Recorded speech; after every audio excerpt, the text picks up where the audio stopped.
Chapter 26. It was Solivet Gregor ended up telling the story to. She appeared shortly after Vicus and, having kissed Luxa's wet cheeks, embraced Gregor. If he was not concerned about his injuries, she was.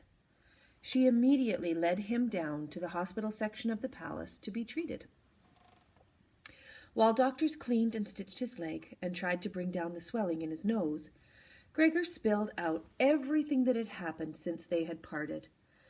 The journey through the rancid caves, the arrival of the spiders, Henry's attempt to kill Rip Red, Boots's fever, Tick's sacrifice at the bridge, finding his dad, and the strange series of events that had fulfilled Sandwich's prophecy. When he had finished, he felt like a balloon someone had let all the air out of. He just wanted to see his dad and Boots and then go to sleep. Solivet led him first to Boots, who was in a nursery with other sick kids. She had been bathed and changed, and while she was still warm to the touch, Dulcet promised him the illness was not serious. "We cannot cure many things still, but we can cure this. It is just a case of damp fever," she said soothingly. Gregor smoothed back Boots's curls and went to see his dad. His father already looked better, his face relaxed in sleep. The Underlanders had not only bathed him, but they'd groomed his hair and beard. The foul rat skins had been replaced by silken garments. They'd fed him and given him a calming medicine. "And when he wakes, will he be okay?" asked Gregor. "No one who spends years with the rats can expect to be unchanged," said Solivet gently. "But will his mind and body heal?" "I believe so." Gregor had to be satisfied with that. He himself would never be the same after what he'd witnessed in the Underland. He had to expect some changes in his dad, too. As he left the hospital, he heard a happy voice cry out, "Overlander!" Mareth caught him up in a big bear hug. Gregor was glad to see Mareth was alive, although he had injuries from recent battles. "Hey, Mareth," he said, "how's it going?" "It goes darkly, as it always goes in war, but you have brought back light to us," he said firmly. "Oh, yeah?" said Gregor. He'd pretty much forgotten that part of the prophecy. "An overland warrior, a son of the sun, may bring us back light, he may bring us back none." So he must have done it after all, brought back light. He wasn't really sure how, but if Mareth said so, all the Underlanders must believe it.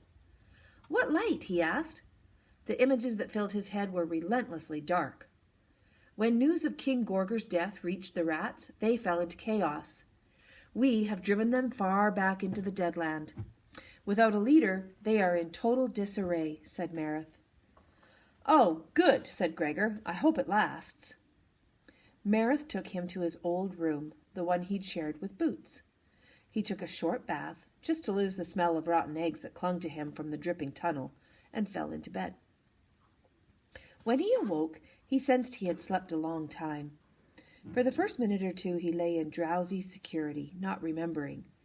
Then all that had happened flashed before his eyes, and he couldn't stay in bed any longer. He took a second bath and then ate the food that had appeared in his room while he was gone. Gregor was about to go to the hospital when Luxa ran into his room. Her eyes were red from crying, but she seemed her old self. "Gregor, you must come! Hurry!" she said, grabbing his arm and pulling him after her. His first thought was that there'd been an attack on the palace, but that was not it. "It's Ares! They mean to banish him!" gasped Luxa as the two of them sprinted down the corridors. "He did not know, Gregor. He did not know of Henry's plot any more than I." "I know he didn't," said Gregor. They burst into a room Gregor had not yet seen. It was like a small arena. Several hundred bats and humans sat on elevated bleachers that rose up around a central stage. In the front row sat members of the Regalia Council, including Vicus and Solivet. In the middle of the stage, alone and stooped, stood Ares. When Gregor and Luxa ran onto the stage, Aurora fluttered out of the bleachers to join them. "Stop!" yelled Gregor, trying to catch his breath. "You can't do this!" He didn't know all the ins and outs of banishment, but he did remember Luxa saying that no one survived living in the Underland alone for long. Maybe a rat like Rip Red could, but he was extraordinary under any conditions. Everyone rose to their feet at Gregor's appearance and bowed in unison. "Welcome, warrior, and many thanks for all you have brought us," said Vicus formally. But he also gave Gregor a sad smile that felt much more personal. "Yeah, you're welcome," said Gregor. "What are you doing to Ares?" "We are about to vote on his fate," said Vicus. "There has been much debate about whether he was privy to Henry's plot." "He wasn't," said Gregor. "Of course he wasn't, or I wouldn't be standing here. He saved me and let Henry fall when he realized what was happening." "He was bonded to Henry," said a large red bat. "It is difficult to believe in his innocence." "What of my innocence?" asked Luxa, her voice tight. "No one was nearer to Henry than myself. Will you banish me as well?" An uncomfortable murmur ran through the room. Everyone knew how close the cousins had been, and yet Luxa had been the target of Henry's treachery. "Even if Ares is cleared on charges of treason, there is still the issue of his breaking of the bond," said the red bat. "That is in itself a cause for banishment." "Even when you find out you're bonded to a really evil guy?" asked Gregor. "Seems like there ought to be a special rule for that."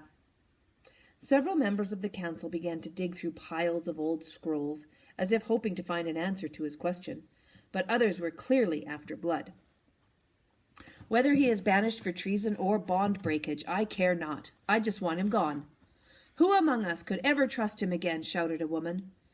There was an uproar in the arena.